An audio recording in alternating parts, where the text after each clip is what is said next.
This month on 219 West, elections are happening in places of war and places of peace all around the world. In South Africa, the torch is being passed to a new generation. For the second time in a row, the ANC has failed to win the Western Cape.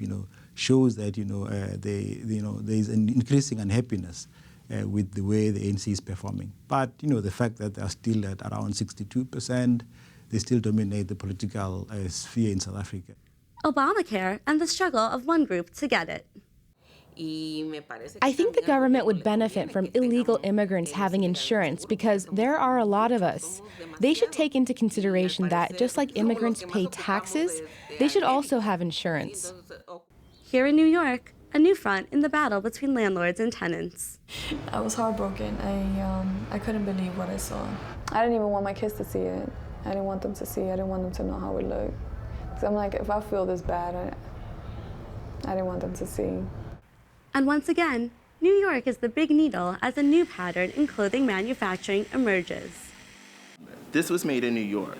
This was made by someone's hands, not a huge machine, not a big cutting press. There's something beautiful about the process.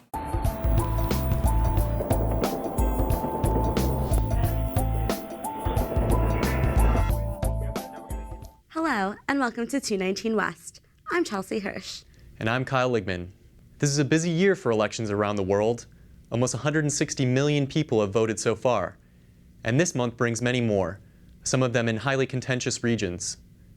Iraq has already voted on a calmer than expected election day, but sectarian violence, both Shiite and Sunni, has killed almost 2,500 Iraqis this year. April has been the bloodiest month, 750 dead. And we continue to watch developments in Europe, Asia, and Africa. Here's Nesh Pillay with the story.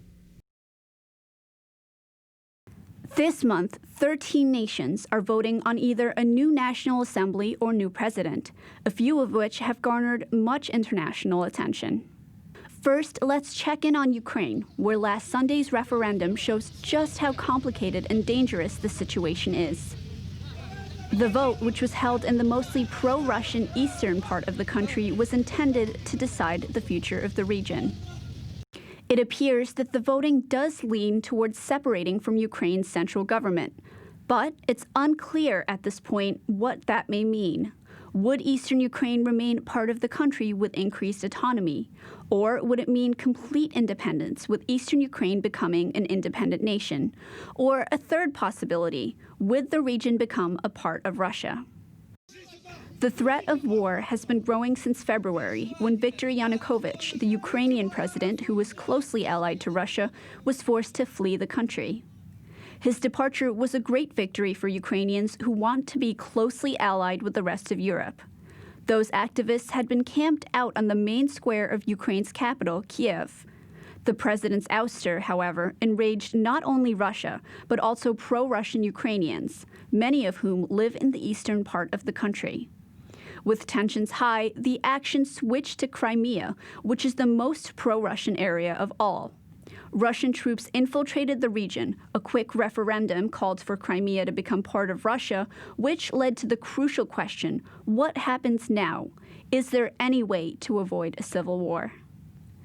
Now, to the elections coming up in Afghanistan, another troubled spot. On May 28th, citizens of Afghanistan will vote in the second round of their presidential election to decide who will succeed current President Hamid Karzai. Karzai is the only president the country has had since the U.S. invaded the nation to combat the Taliban back in 2001. Both current frontrunners, Abdullah Abdullah and Ashraf Ghani Ahmadzi, have vowed to sign a security pact with the United States, which Karzai refused to do. Most U.S. troops are expected to withdraw from Afghanistan by the end of the year, but the pact would allow for a small U.S. military group to remain for training and counterterrorism purposes. 20 years after the country's first fully democratic vote, South Africa is facing even more changes.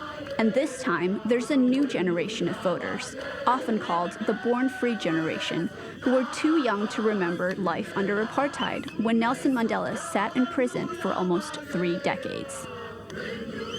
All that changed in February 1990 when Mandela was released. Just 4 years later, as the head of the ANC, the African National Congress, he was elected South Africa's first black president. He refused to run for a second term, and long before Mandela died last summer, a new generation of ANC leaders, including current President Jacob Zuma, had replaced him. Ever since, there has been a growing dissatisfaction with the government among both black and white citizens. Longtime equality activist and close friend of Mandela, Bishop Desmond Tutu, recently expressed his own concerns with the current leadership, which he had once supported. I have already said that I will not vote for them, and I say it with a very sore, very heavy heart, because on the whole, they have tended to be close to the kinds of things we dreamt about. I'm glad Madiba is dead. I am glad most of these people are not alive to see this.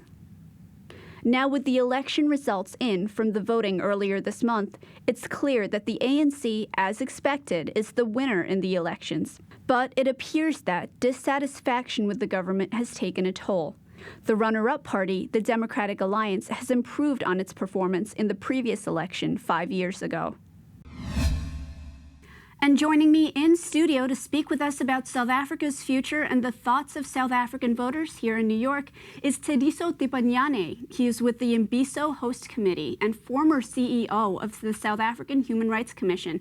Mr. Tipanyane is a lecturer of African politics at Ramapo College and African Human Rights Systems at Columbia Law School.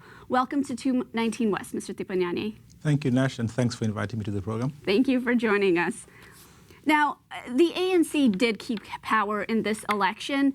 What do you think lies down the road for South Africa now? Yeah.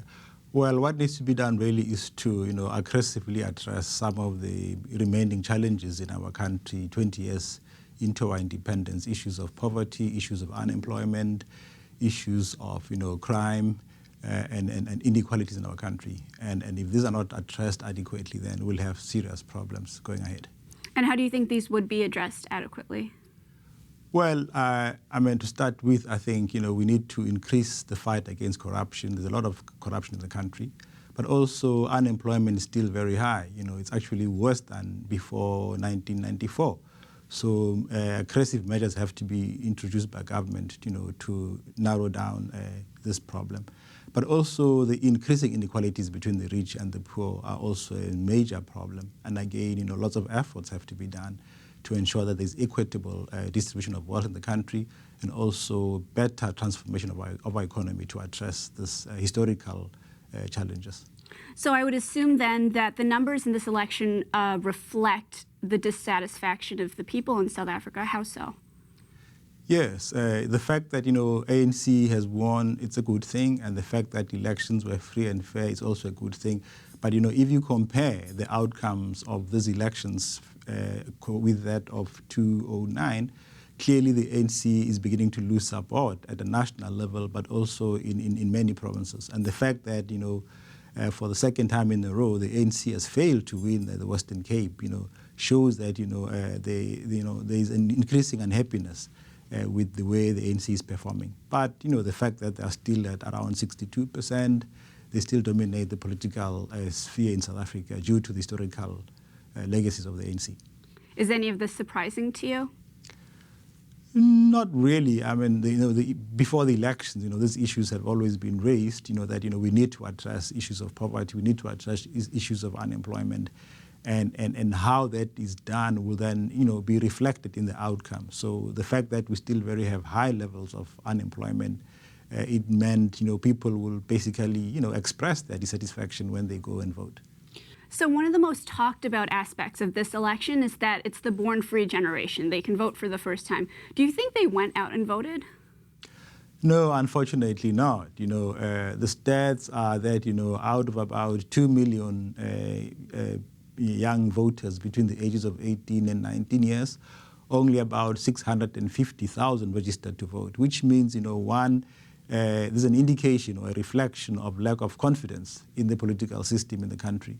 But also it means the political parties themselves did not do enough to educate and encourage young people to vote. And therefore it is a bit of a concern going forward as to what happens in the next elections. Will they take part in our democratic elections or not? And if they don't, then how are they going to express their frustrations and unhappiness with governance in the country? Now, switching gears a little bit, I know there are about several thousand South Africans living here in the States. Were they able to vote? How did they do that? Yeah, we are told about 80,000 South Africans in the U.S., but, there was a very low participation, partly because, for a long time, South Africans were not allowed to vote outside the country except, people who are linked with the government. But as of this year, a law was passed in Parliament allowing South Africans to register outside the country and vote. But, there wasn't enough publicity around this, so a very few numbers of people really came to New York to vote. But also, the distances which people have to travel. Like, so if you live in Boston, you have to come all the way from Boston to New York to come and vote on Wednesday, which is also a working day.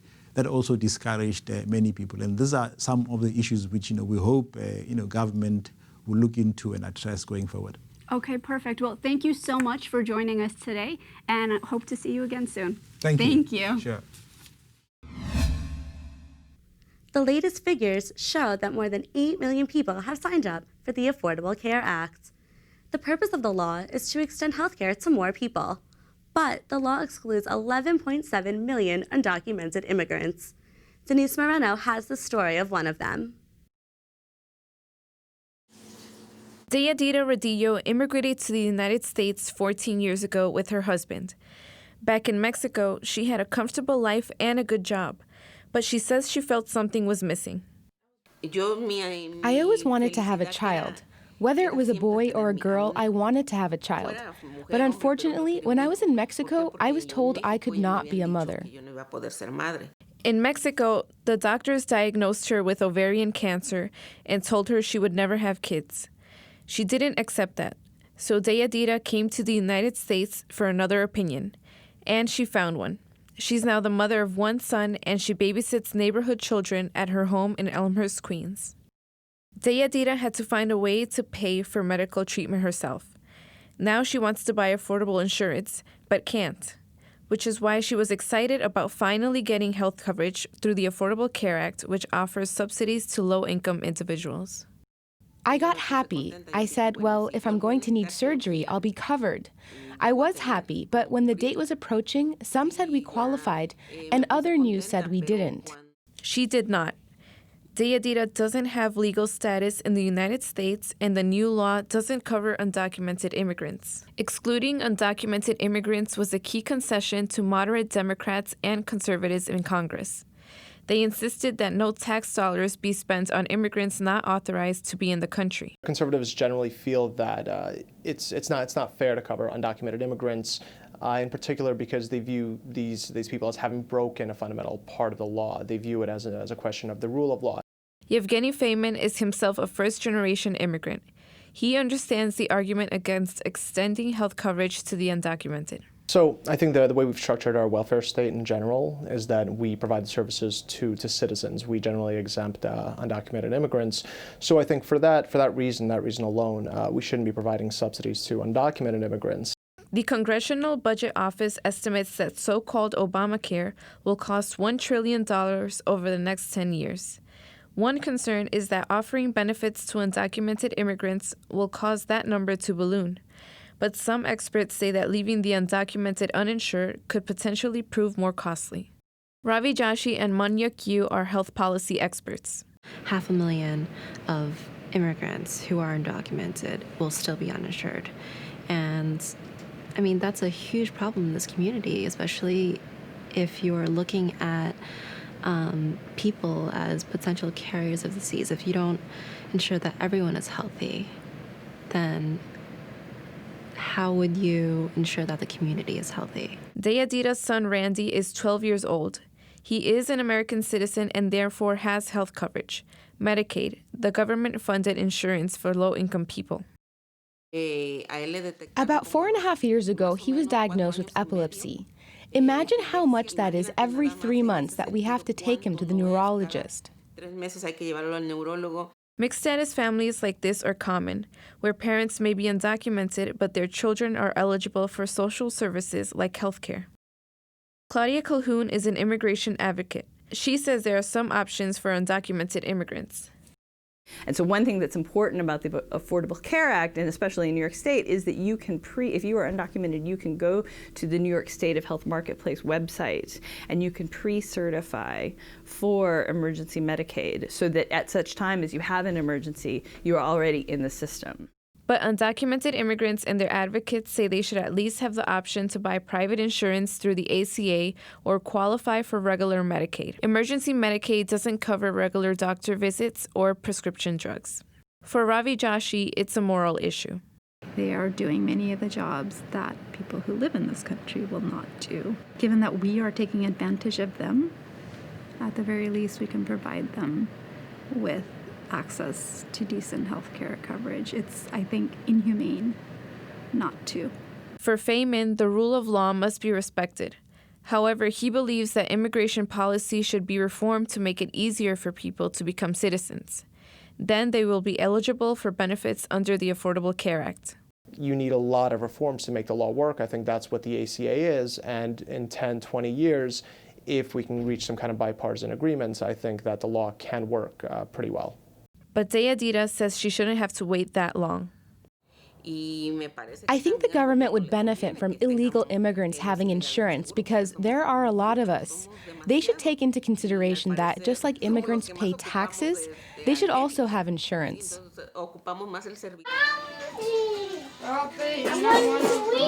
For 219 West, I'm Denise Moreno. Landlords harassing tenants is a year-in, year-out story in New York City. But recently, some landlords have devised new tactics to force tenants out. Kristen Clark has one family struggle to keep their home. Every morning they make the trek. First, with towels and toothbrushes. Later, with empty water gallons and a bucket of dirty dishes. For Michelle Navas, the kitchen in her aunt's apartment upstairs is a reminder of the way her own apartment used to look. It was nice. I was able to open up the window and have the bright daylight coming in through the windows in our morning. We don't have that anymore.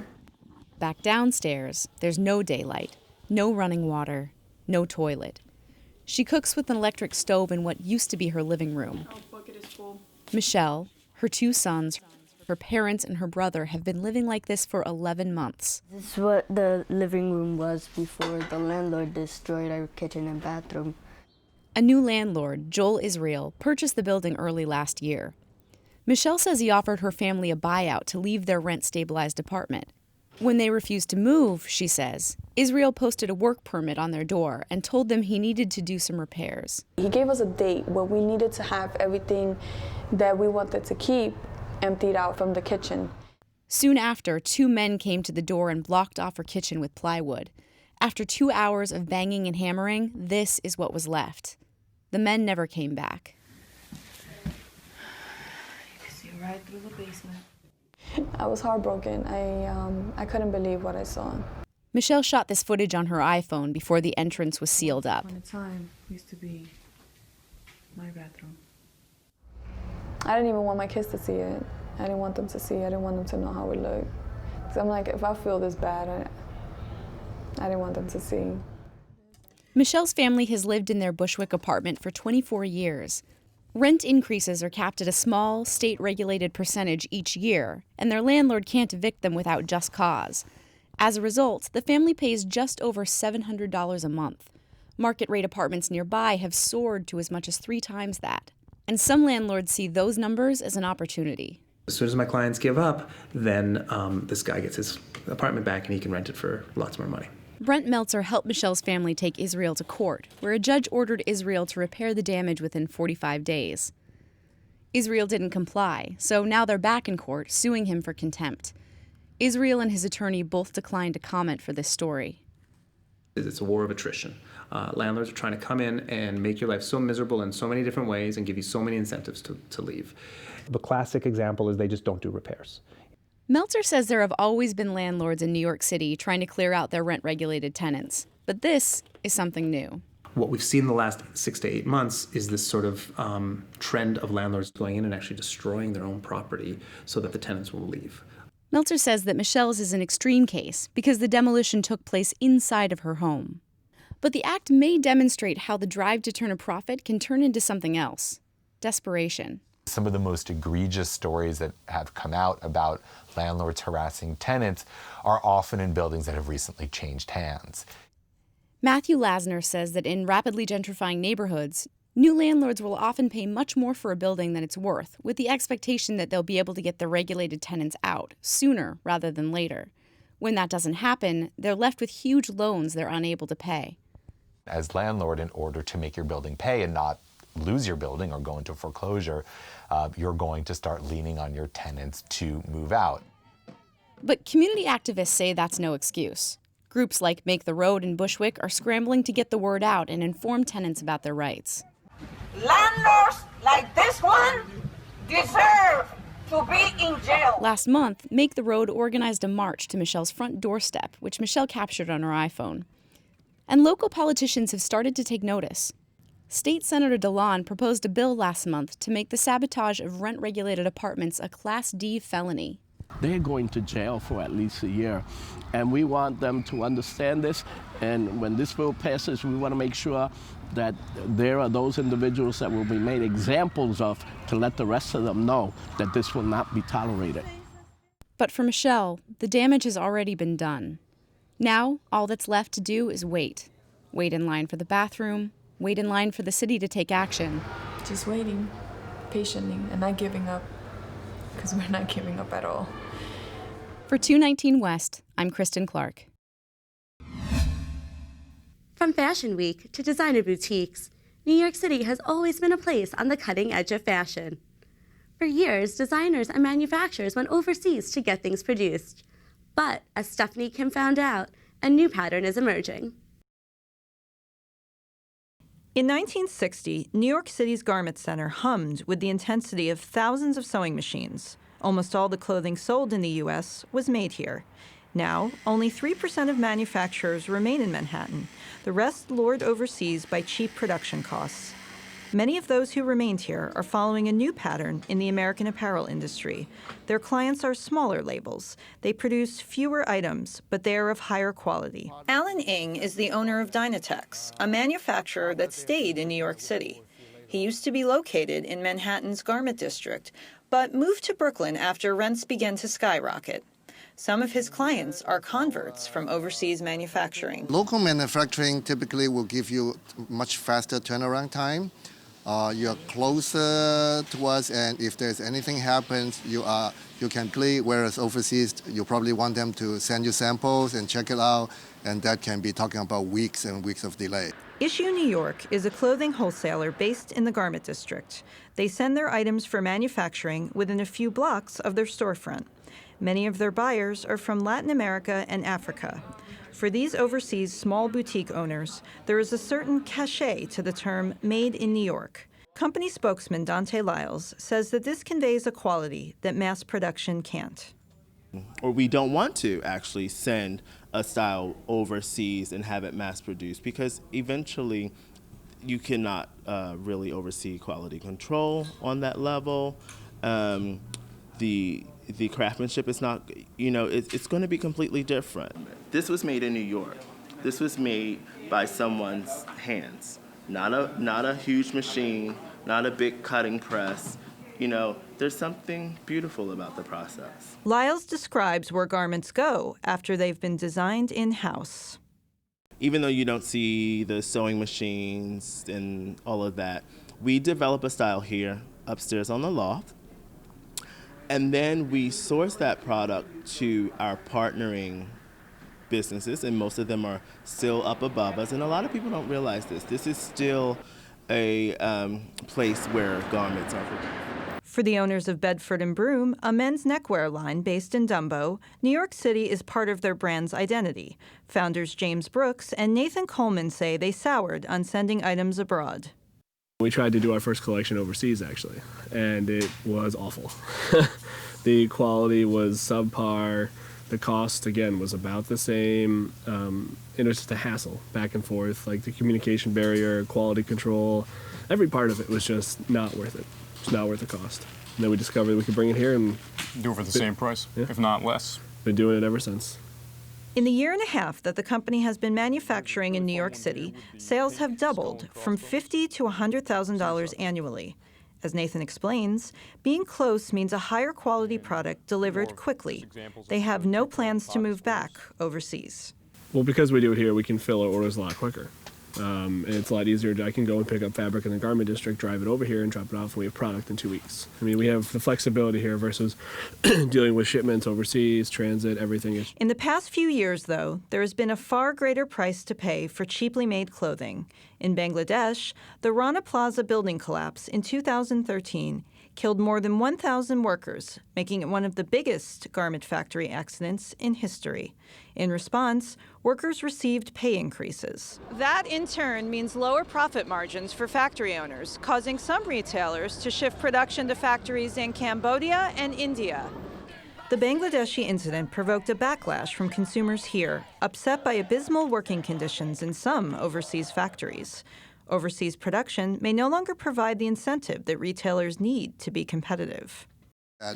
China, which is the largest importing country for this country, their wages has gone up tremendously and their exchange rate has gone up, which makes them not that economical for someone who is not manufacturing in the tens of thousands. So a lot of the people that want to manufacture a few hundred pieces at a time will find that it's actually not that much of a price difference to manufacture locally. With an increasing awareness of where their products come from, consumer sentiment may turn against companies that support unethical work conditions. Locally made has become the new status symbol. I think that if we continue to see a concern around ethical consumption and ways in which things are produced and how they're produced, and supporting local economies, as we've seen with food, for example, which is a kind of common metaphor, then I think the manufacturing sector in New York and domestically has a bright future. Still, there are some things that have to be produced overseas. When you are looking for more intricate work as far as beading and things of that nature, you're going to want to outsource that, unfortunately, because there are very few companies who could do that type of intricate work at a cost-efficient price. You're going to want to source those things from places like China and India. Evidence suggests that New York City garment manufacturers have adapted to an industry in flux. Despite overseas competition, a new trend has emerged: smaller designers commissioning higher quality items. This could be the new reality for New York City's fashion world. For 219 West, I'm Stephanie Kim. That's it for this month's edition of 219 West. Thank you for joining us. I'm Chelsea Hirsch. And I'm Kyle Ligman. We'll be back next month with more stories from the 5 boroughs and beyond.